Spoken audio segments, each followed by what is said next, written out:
We're going to go ahead and get started here. So we're going to start out with just a short refresher on doing an inspection. Part of that inspection information that you're going to input there is going to bleed over or feed over into the information that's required for the pre-plans. Amber, did you bring those sheets? You want to hand those out? Thanks. So on those sheets are some of the requirements. So, as you start to do the pre-plans, you're going to quickly recognize that if we don't do them all the same way, with the same colors and the same kind of a format, they can get difficult to read. So these sheets, what is there, one for each station, or? Yes. There's Okay. 2 for station 9, 6, and 1. Yeah, we're gonna have this one. So on the sheets there's a description of what we're going to use certain colors for, the layers or levels that we're going to use to create.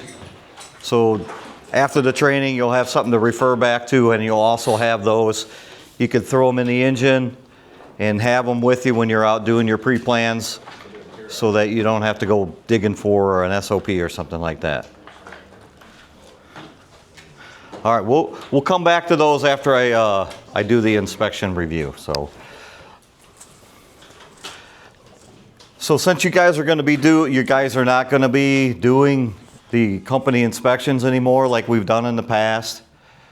However, each station or each shift got assigned or working on being assigned 10 pre-plans per shift per station. So basically 30 per station.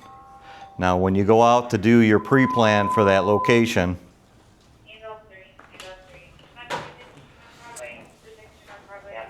if you're going to do the pre-plan at that location, you might as well do the inspection as well.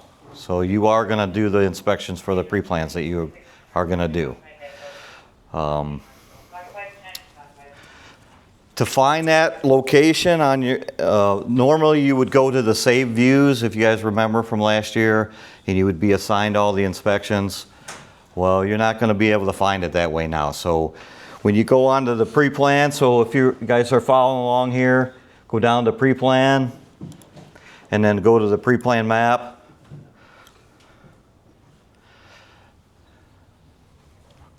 All right, it's going to bring you up basically, it usually brings you up to the last location that you were looking at. So you can go up in that search box, find a place. So whatever location you're going to be pre-planning, you can put the address in there and it will take you to that location. The other option you have here is on the right side is this circle with the crosshairs in it. That'll drop you or take you to the location that you're at by the GPS. So they're pretty close to where we are.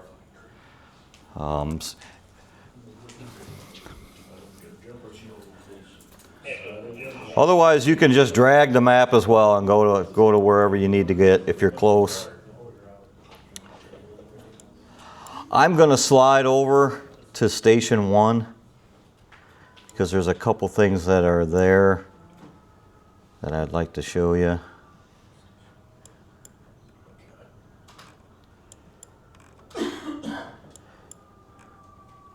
All right, so to start the inspection, this green circle here with the exclamation point in it, you can go ahead and click on that. All right, there's a couple of buttons there on the bottom, access pre-plan, dashboard. So what I recommend is just click on the address. You're going to have all these options that are on these buttons even after you click onto the address. So if I click on the address, it's going to bring up the occupancy record for that location. All right, even before you even start your inspection, this is where you got to update the information or verify that it's correct. So the address, make sure the address is correct. So I'm going to scroll a little bit here. Right here, so if you see an issue with the address, you can simply click on that pencil and make your edits to it. Some of the common problems that I've seen are zip codes. Not generally on the east side of town or the central part of the city.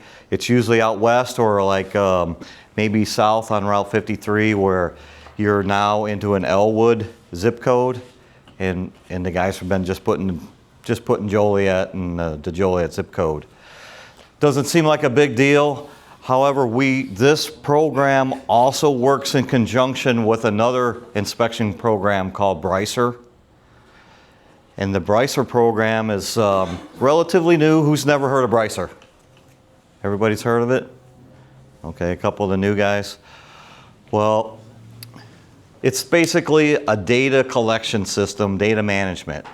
And in the state of Illinois, by legislation, any service provider, whoever a service provider would be somebody that's licensed by the state of Illinois to do testing, maintenance, or any kind of work on a fire protection system. So in order to test a fire alarm system, you have to be certified by the state of Illinois. To test and inspect a sprinkler system, same thing. Even the people that go around and tag the fire extinguishers, simply to put a tag on that extinguisher, you have to be licensed by the state of Illinois. Take some kind of classes to be a certified fire extinguisher inspector. Okay. All these licensed service providers are required to upload their reports into a major database. The databases could change by jurisdiction. The city of Joliet has adopted the Bricer, or another name for that is called the Compliance Engine. So anybody that does any kind of work in the city of Joliet, doing any kind of testing or maintenance of a fire alarm, sprinkler system, hood systems at a commercial restaurant, they have to upload these reports into the Bricer system. The Bricer system categorizes that. It recognizes that it falls within the city of Joliet and stores that information and keeps track of the time that the test was done, or if there's any deficiencies with the systems. The Bricer system keeps track of all that. And I can access it, and the new inspectors, they're also able to access. And what I'm thinking about, and I need to talk to Chief Ski about, is maybe the captains of the stations being able to access that system so that they can also see the information that's available on there possibly for the hazardous or the pre-plan that they're going to do. Because sometimes even a simple mistake as a variation in the zip code, those two systems are supposed to talk to each other, but like I just said, a slight variation can cause that information not to feed over. If it does feed over properly, it should be in this dashboard. So before you even start your inspection, check the dashboard. If the information is correctly feeding over, it's going to have this plate, and you can click on that. So this is for Station 1 downtown. These are the systems that are in the Bricer system for this occupancy. So we can see the first thing there is says fire extinguishers. And before you even start your inspection, you can see or have a pretty good idea if the fire extinguishers are going to be expired or not, because that's what the tags should match up. So they were last inspected on March 19th, 2026. So they just got done. So they're good till March 19th of 2027. And there was no deficiencies with them. So that, and it says compliant. The other system there is a fire alarm system.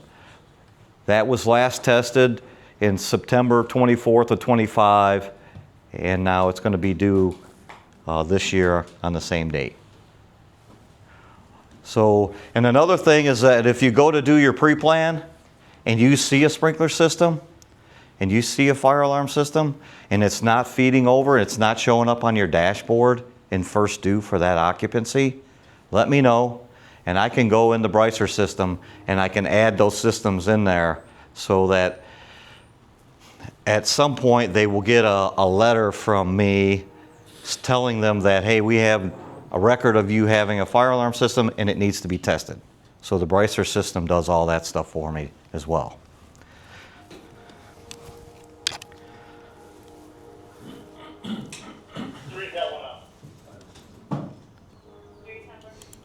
All right, we're going to update our information here.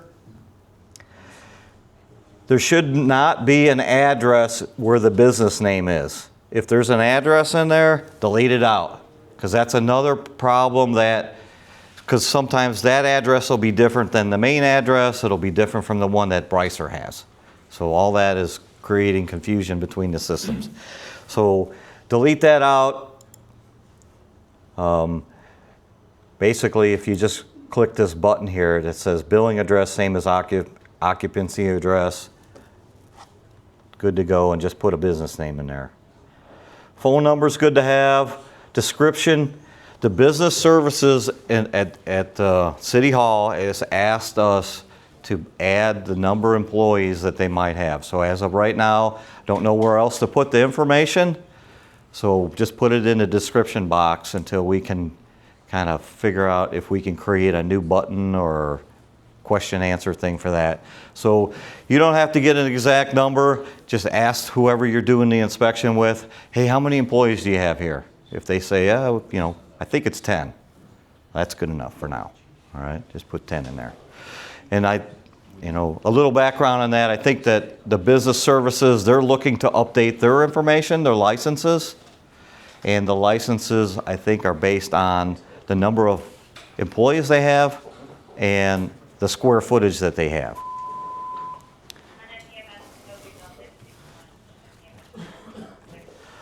All right, as you scroll down here, if you're doing the pre-plan there, it's going to be a target hazard, right? So we can go ahead and check that box.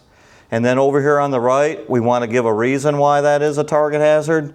So if it's a fire station, I would say that would fall under critical infrastructure. Okay. It is inspectable. I mean, if it's a dangerous building, like Ed, you put out that email on that building on, where was that at? On Grant. So maybe if you're out and about or whatever, I could update that building, mark it as a dangerous building. If it's a high rise, you can go ahead and mark yes or no here. Scroll down a little bit. This is our local ID number. This is our old inspection number.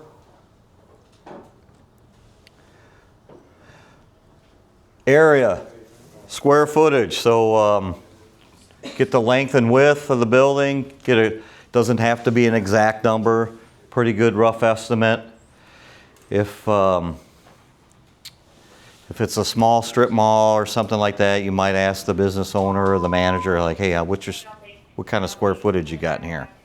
They might know off the top of their head. If it's a large building, once we get into the pre-planning section, I'll show you how you can draw or use the mapping functions to measure distances, and then you can get your length times width, and you can add it in there while you're doing the pre-plan.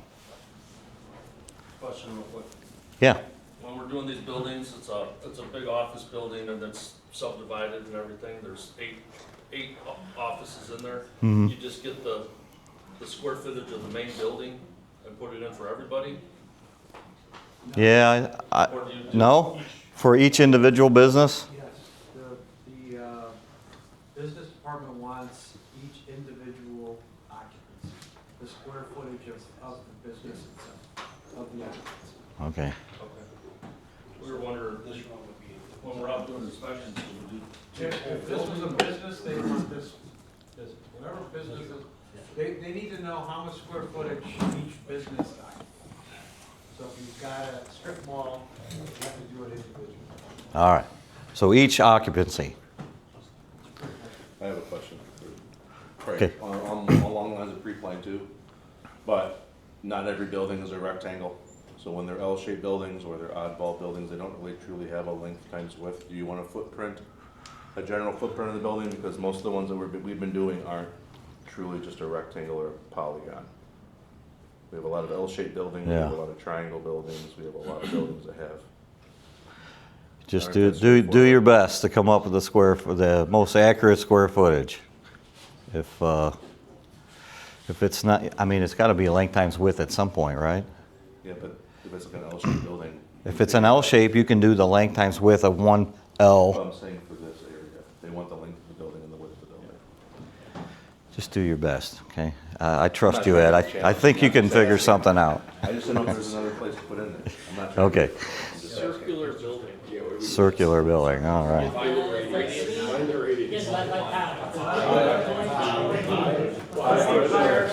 Chief, you got any comment on that? Any suggestions?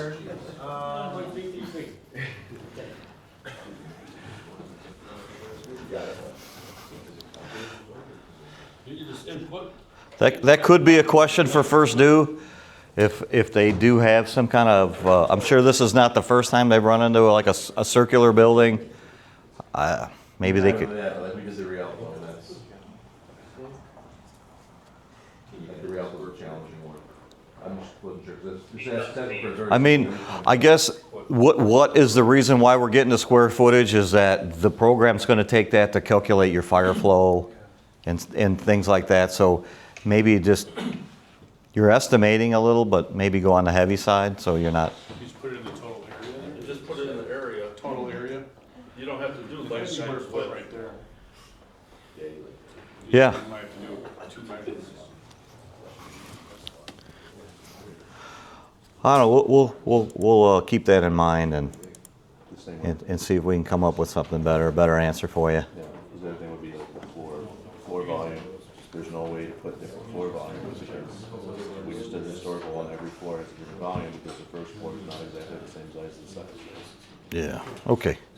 Yeah, we'll keep that in thought, see if we can come up with something. Scrolling on down, we're gonna fill out the access, so number of units, if they have a fence or not, if there's number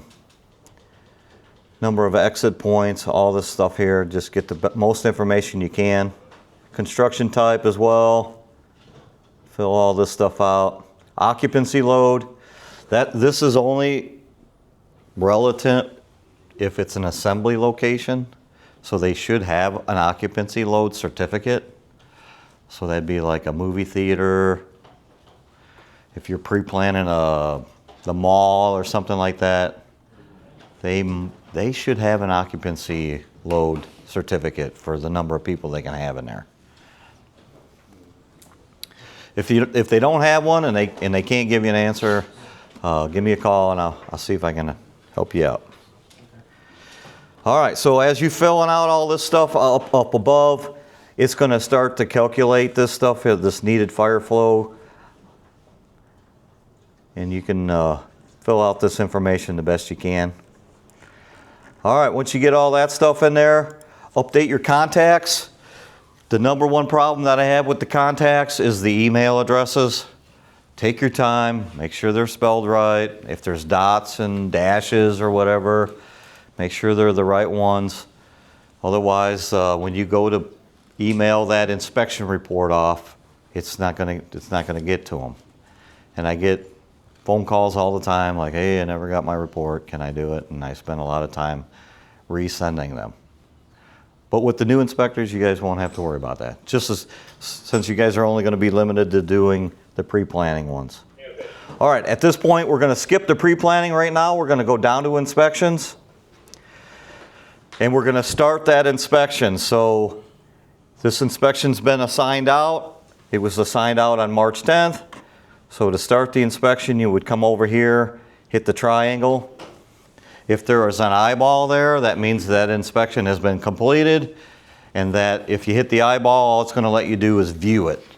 So you can, and that's how I go back and email inspection reports to people. I go, that little eyeball, it'll bring up the past inspection report, and then I can email it. But to start the inspection, hit the play button, as they say. That's going to open up your inspection report to fill out.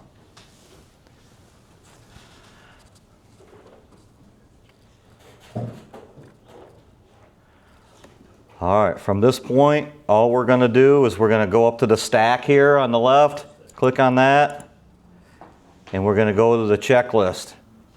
Your contacts, that stuff should all be updated already if you did it before we got started, okay? That's going to feed over into your inspection report. All right, and now we're just going to go down the list here. You guys are probably remember doing this. Knox boxes, All right, if you're doing a pre-plan for a target hazard, it's very likely that they're going to be required to have a Knox box. But if you're not sure, any commercial building, so it's not just if they have a fire alarm or a sprinkler system. Any commercial building where we may need to access that building at hours where there's nobody there, they need to have a Knox box. So for example, the strip mall on Black Road and Infantry, where the Irish Canteen is. Everybody knows where that is. All right, so that strip mall, they don't have a fire alarm and they don't have a sprinkler system. However, I did make them install a Knox box because in the middle of the night there, we went there for a gas leak smell. And we thought the gas was leaking from one of the businesses inside. We needed to get in there, right? Well, there was nobody around. The key holder didn't show up. So we had to force the door open, get in there, whatever. But now they got a Knox box, so we can get in there. Chief, is there a city ordinance for that? There is a city ordinance for that. All right, egress, just go along, answer your questions, electrical, all that good stuff. If you checked your Brycer records and you did see in there that their fire alarm was past due for testing, you can go to the fire protection system here when you get to that and make sure that you mark it as, when we get to the question, is the fire alarm system operating properly with the annual service maintenance testing paperwork and tags present?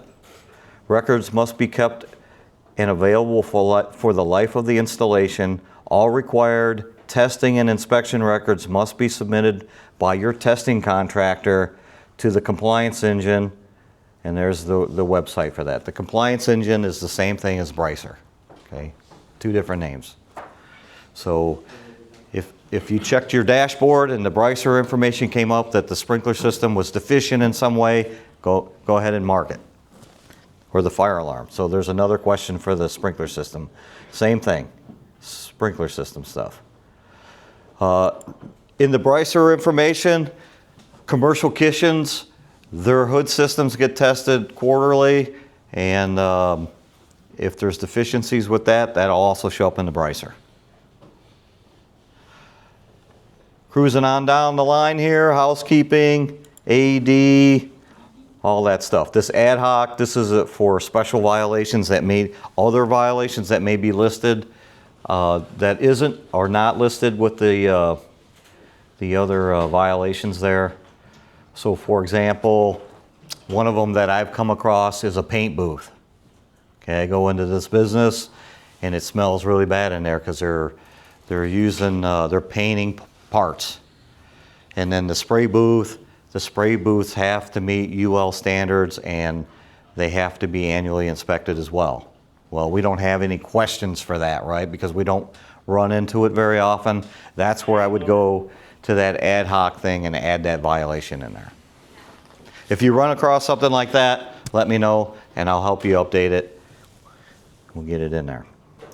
All right, after you get this all filled out, you got to do your signature. All right, it's going to give me this message now because I didn't completely finish all the check boxes. So you can override that. So let's say the person that you're walking around with, they say, hey, I got a meeting, I got to go. And you're not quite done with your inspection, but you need their signature. So you can go ahead and go down to the signature box, click on that. It's going to give you this message. You still have required checklist items that have not been completed. Well, you can override that. You say, okay, cancel that. You can go ahead and get their signature. And then make sure you save it. Go up and save it. So now that person can leave. And then you just simply tell them that, hey, we're going to finish up the inspection here. I'll email the report to you when I'm completed with it. Most people are good with that.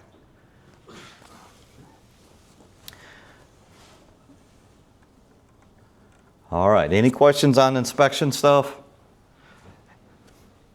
One other thing here, once you get that signature and you complete that inspection, there's a box that'll appear here that says complete. You have to hit that to complete the report before you can email it. So you hit the complete, it takes a couple seconds for it to kind of close out and save everything, and then that send button will appear. So here, I'll just finish this out real quick. It shouldn't take very long. If I'll just give everything the thumbs up. We didn't have to do that for our inspection like this. We just go to this checklist. Fill out all this. Like all this. And then your signature. If you get to a section that isn't applicable, so for example, if they don't have a commercial kitchen, or if they don't have any hazardous material, you can just hit NA and it'll fill it in for you.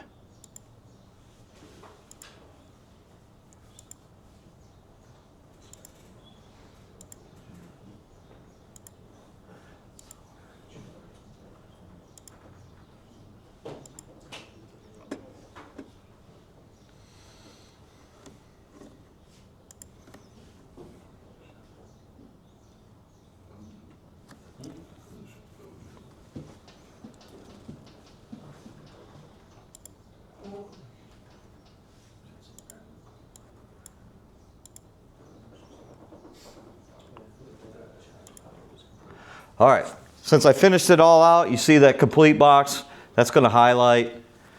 Once you check that, that report's done.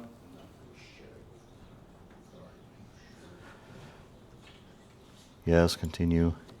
Once you hit that, it's done. You can't change it. At this point, that send button should highlight, but over the years, I've found that if you go to view the inspection report,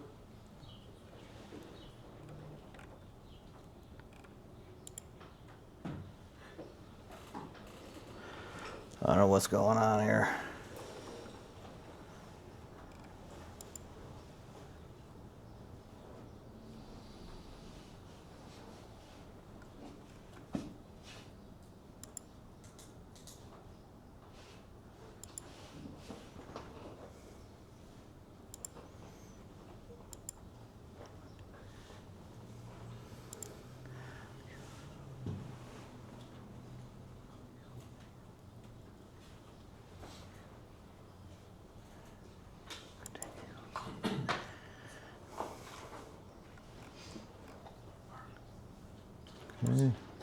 I don't know what's going on. I think it might have something to do with the Test Daily site. It's not letting me complete it. But anyway, once you get it complete, if you can't get that little send button to come up, if you go to the inspection report, it'll generally bring up the report after you completed it, and that send button will highlight, and it'll be able to send it. All right, that's your inspection review. Let's go ahead and get started on the pre-planning aspect of this. So you can go back up here, just close this out.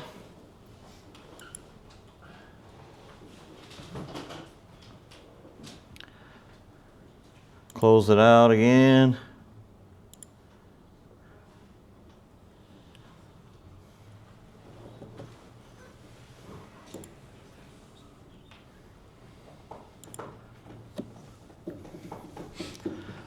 All right, once you get back to the occupancy record, I like to go back to the map. So up on the top right side there, click on the map, that'll open it up again. Should take you back to the outside basically of where you are.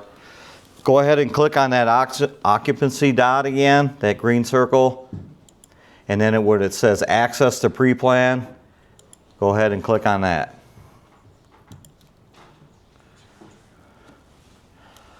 All right, so on them cards that we handed out, there's going to be descriptions of the process or the symbols that we're going to use, the different levels.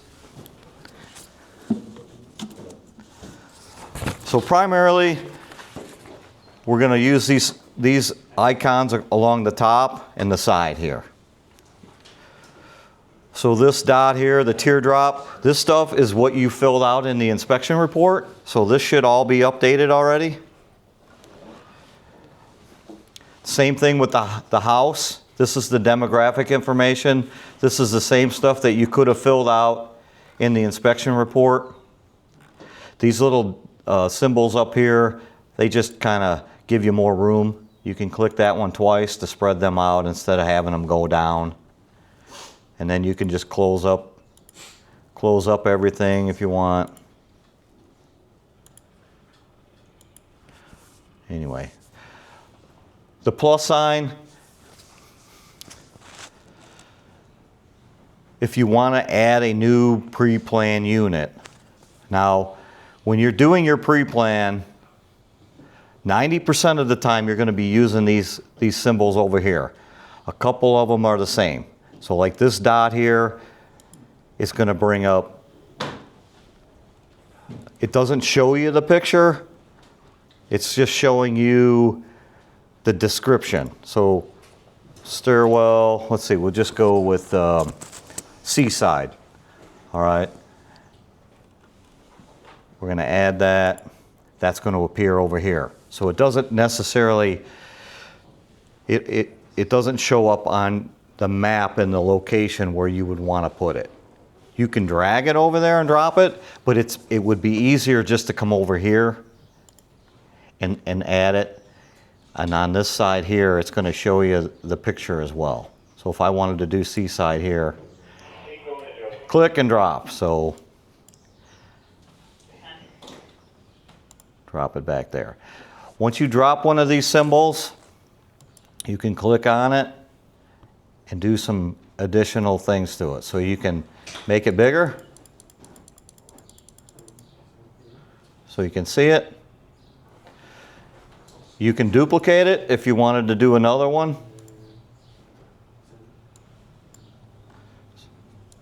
You can delete it.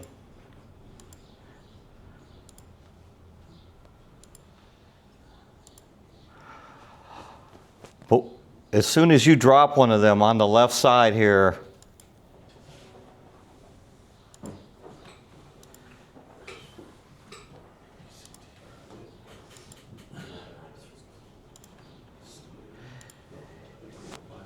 it has a little description and some ways that you can add additional information to it.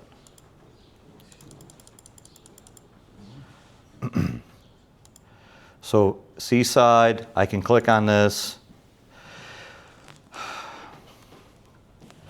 What it says pre-plan level. So on your description, this paper here, we have different levels. So let's see, on page,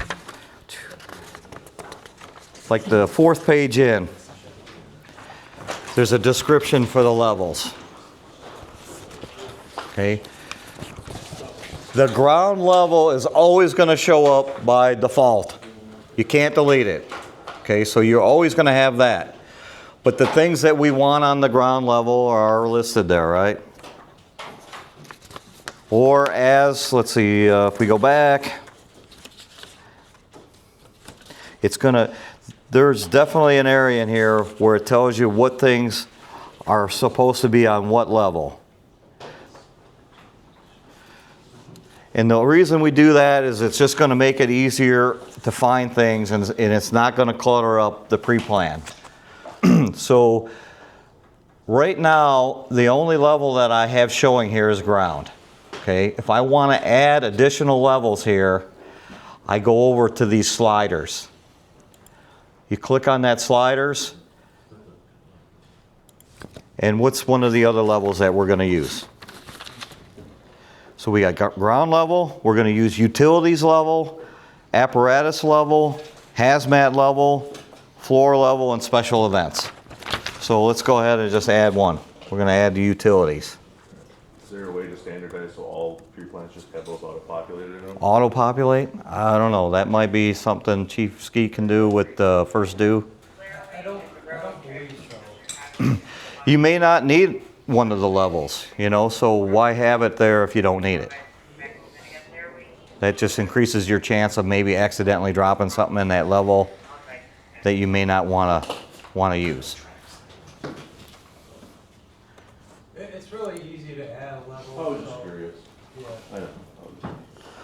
All right, so I added that, and as you can see, it dropped it in there underneath.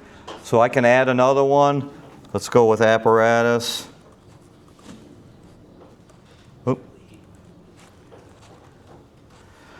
add it. All right, so as I keep creating these, on the right side here where it says ground, they're going to start to appear over here. All right, and they're going to appear in the order that we created them. If I want the ground one on top, all you have to do is come over here and grab this stack and drag it to the top and drop it. So you can arrange them in any order, and then they'll show up in that order over here. We'll do one more. Let's do hazmat. Add. All right. Now, as we drop these symbols, so this C here that I dropped, if I want to edit that, it's telling me right here that it's only going to show up on the ground level. Okay, that's probably where we want it, right? We don't want it showing up with the hazmat or whatever. So, but if we had something that we wanted to show up on more than one level, all we have to do is hit the control button and drag it and highlight both of them. And now it'll show up on both levels if you want. And then you can go back and change it however you want. After you get done manipulating any of this stuff, make sure you scroll all the way down and hit the update. Otherwise it won't save it.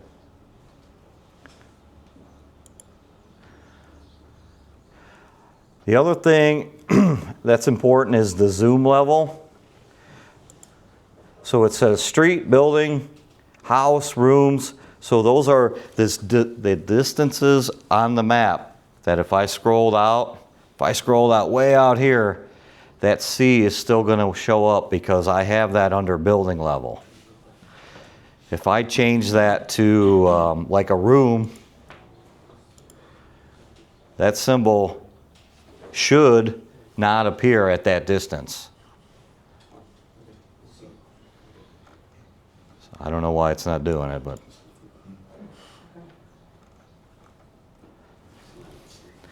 but you guys get the idea on that, right? Any questions on that? What levels do you want that to be on? So that's all described in this highlighted stuff in here. That's why I gave you that, because I don't think we got time to go through every little aspect like line width or different colors for everything. It's all going to be spelled out in the SOP on how you want to do it. Chief? So the way these are set up, guys,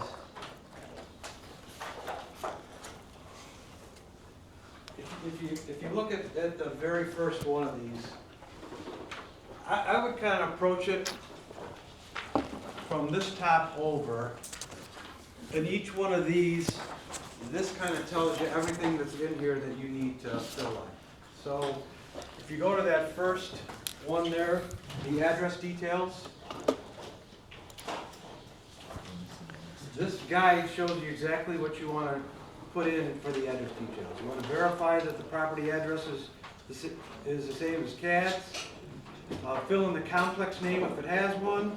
Any special details, access codes, unique building hazards, or specific complex entry instructions. And you move over to the occupancy details. Spells it right out here in the guide. Verify the business name is correct. Verify the occupancy class, on down. And then at the bottom it says, attempt to complete as much information as possible in here. So anything that you can get additionally is what you want to try and get. There's a lot of information in there. We want to get as much as we can. And this is kind of mirrors that occupancy level, the area. If it is a cut-up building, you can just put in the total area, which is down a little bit.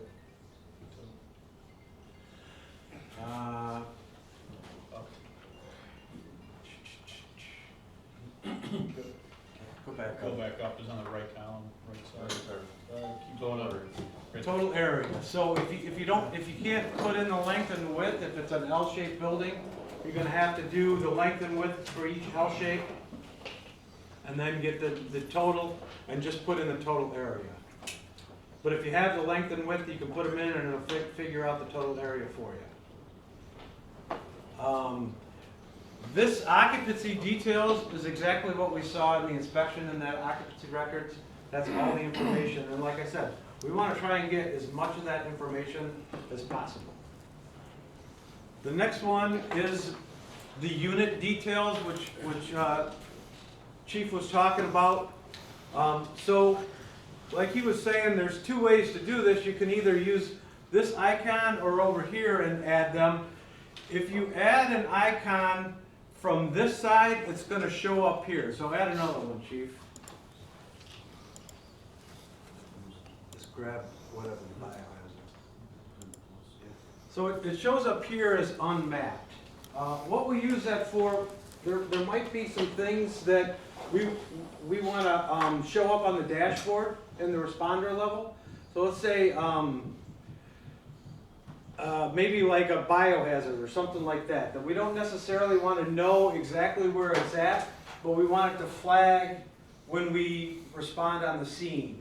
So these are areas where we can put stuff that we want to maybe show up, that we want to know is there, but we don't want it cluttering up the map. So that's where we can leave it there. If you grab it from this side, it's going to show up on the map.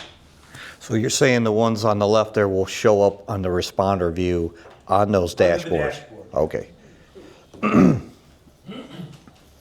So once you get an icon here, like Chief was showing you, you can either click on the icon there or click on the side. Both of them, if you click on the icon here and hit edit, it's going to do the same thing as if you open it up on that side and fill in that information there. Remember, so that's what we have here. These are all the icons that we want to use. We pretty much eliminated anything that we don't want you to use. But these are the ones that we definitely want to use. So, as Chief was talking about the ground level, we can't get rid of the ground level. The ground level, what we use the ground level for, that's the first level that's going to show up anytime you respond. That's the immediate information that we need to know right away. ABC side, where the alarm panel is, any access information, your fire department connections, a gate code, Knox box, they're all outlined here. That's the only thing that can go on the ground level. We don't want anything else on the ground level. So use this guide under ground level. Those are the icons that go on. And that's the stuff, like I said, that's gonna, we need to know immediately when we respond on a scene where the stuff is. The other levels, we have a little bit more time for. The hazmat level. That's more upper leadership level. So like when the IC gets there, he can start looking at hazmat. He can start looking at where apparatus placement, all that kind of thing. That's going to be more of your command doing that. But you're building that information out for them. And it's all outlined here.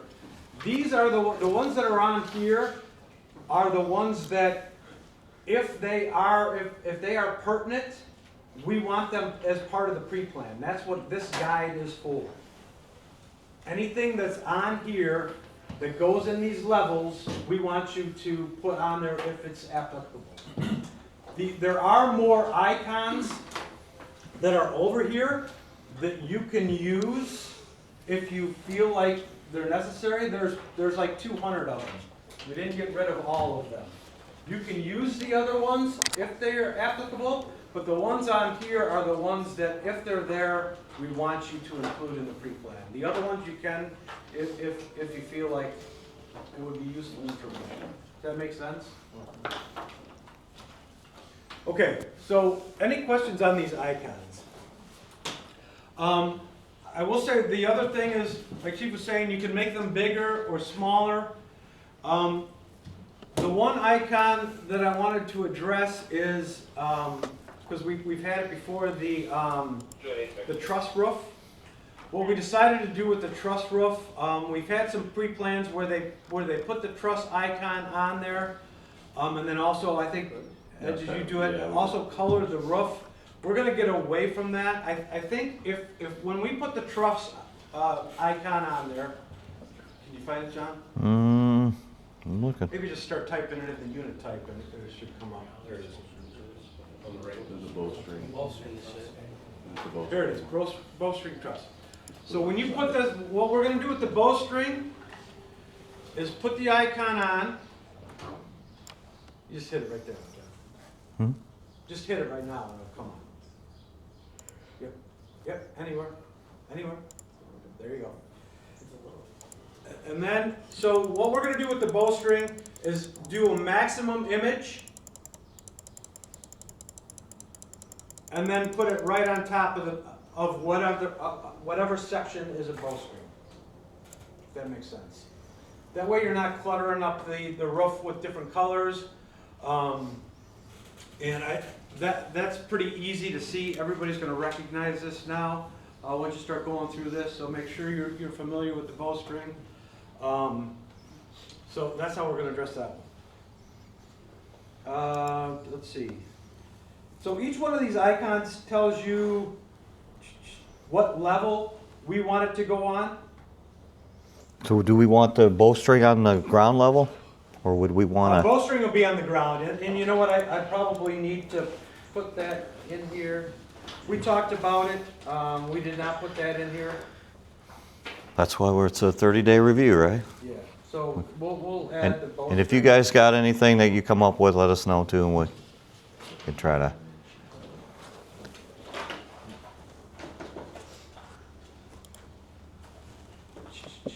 So at the bottom of this, I talk about the additional pre-planned map icons. You can add those, whatever you think is necessary. For icons that are specific, remember you can always for the icons it's not too bad. Let's click on one, edit here. Once you start getting a bunch of stuff in there, try a different one. Do the seaside.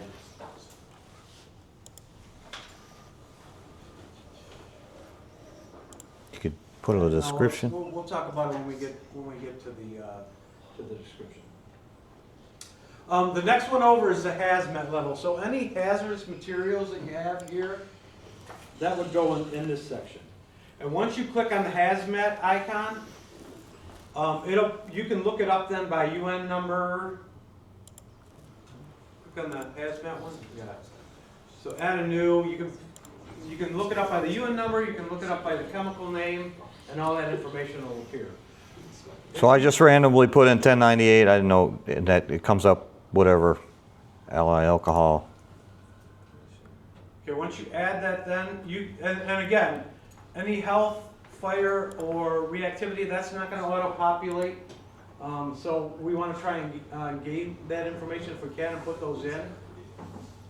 But once you add this, you'll get the hazmat icon, and you want to try and put that as close to where the material is on. We did it over here, so it's going to show up here as unmapped. So you want to move that to where it is on the building as close as possible. And once you drag it over, you can edit it the way you can any other unit icon. Make it bigger, smaller, whatever the case may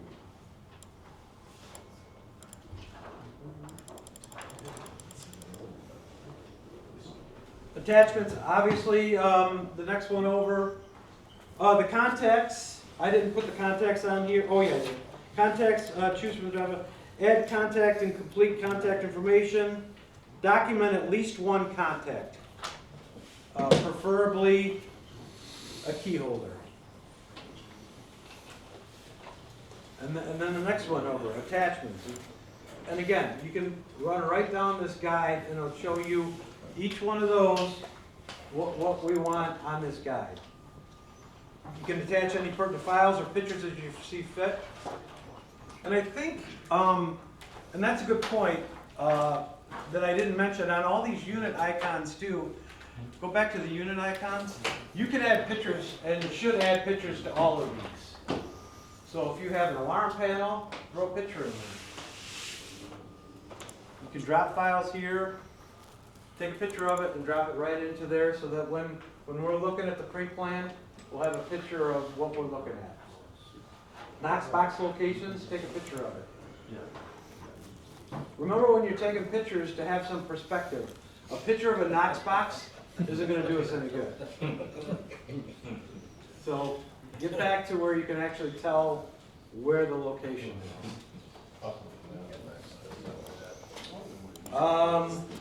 The levels we talked about, I don't think there's a way to have the levels the same. I'll look into that, but Yeah, I it don't seems like think. apparatus utilities are gonna be on every corner. Yeah, right. That's a good point. I'm gonna see about that, but more to come on that. The next one is the biggest one. This pencil one is where we're gonna get all of our zones and things like of that nature that we want to put on the pre-plan.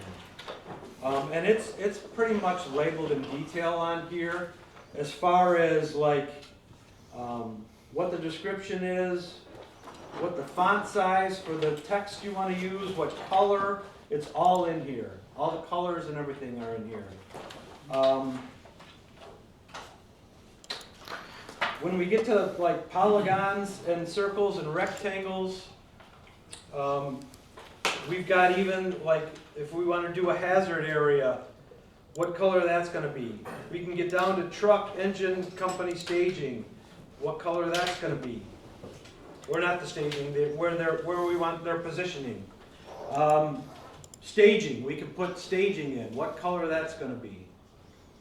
We also have, like when you start talking about schools, we got meeting places, or even if we start doing some residential ones, maybe we have a problematic residential place that's got an invalid. At some point, we might start doing a pre-plan for that. We can do meeting places.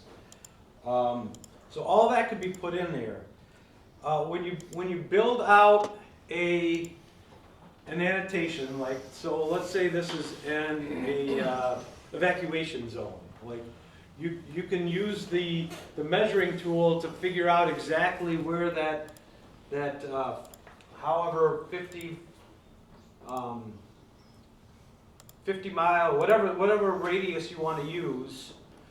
And then over on the side here is where you'll do all the coloring, the transparency, all of that is already outlined for you. So the red, if you want to get this exact red color that we want, so if you click on the red here, click on it again, and go to the pencil, you can put this number right in there. F00 is the correct color. So that's where that color comes in. Hit save. And then we want to go to, it should be 70% transparency. So the transparency there is at 10. We want to make it now 70. And what that's going to do is allow us to still see through the color there. Remember when we start doing these kind of polygons and text and all that, if you click back out of this one, hit save, we want to make sure that we give each name, each annotation that we have a name, so that when we've got 50 of them, we know exactly which one we're going to. Because if you've got annotation 1, annotation 2, annotation 3, it's going to take you forever to figure out which one you're talking about. So if this is in an evacuation zone, that's what you want to name it, whatever the case may be. If it's a meeting place, name it that.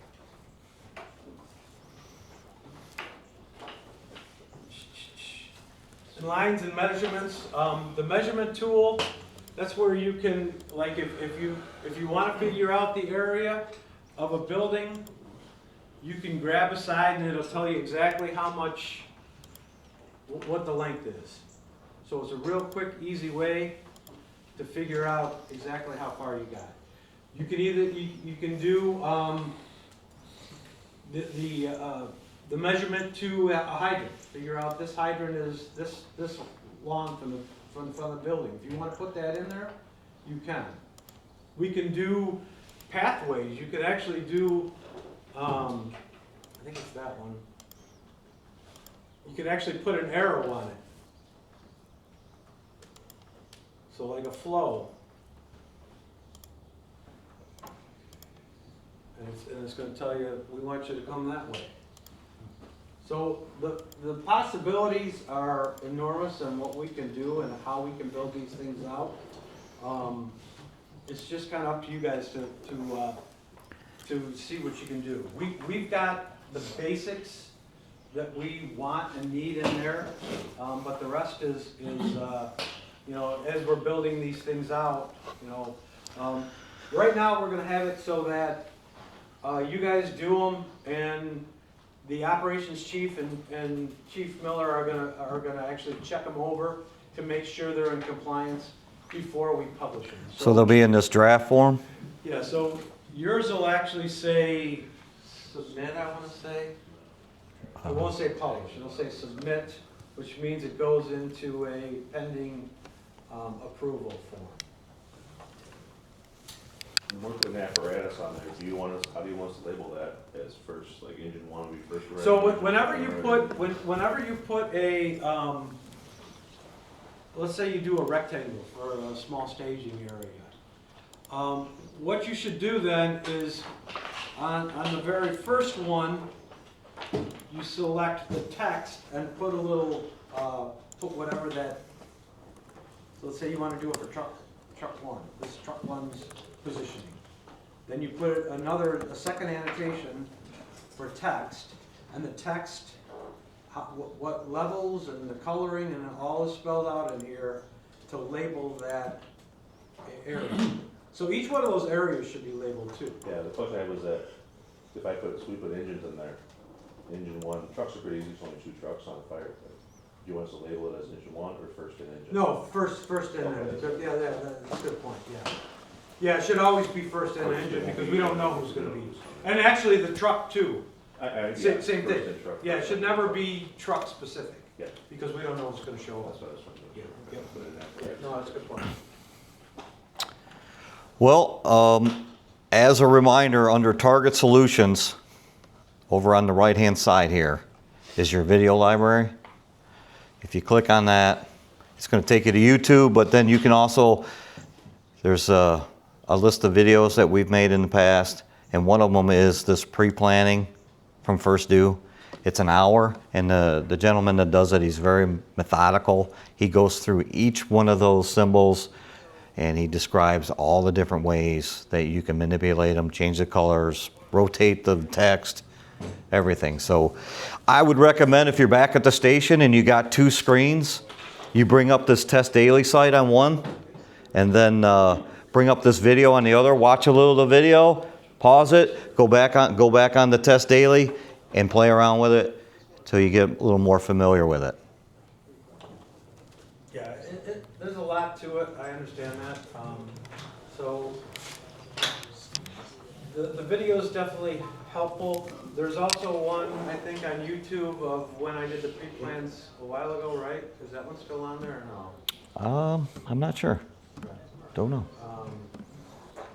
But,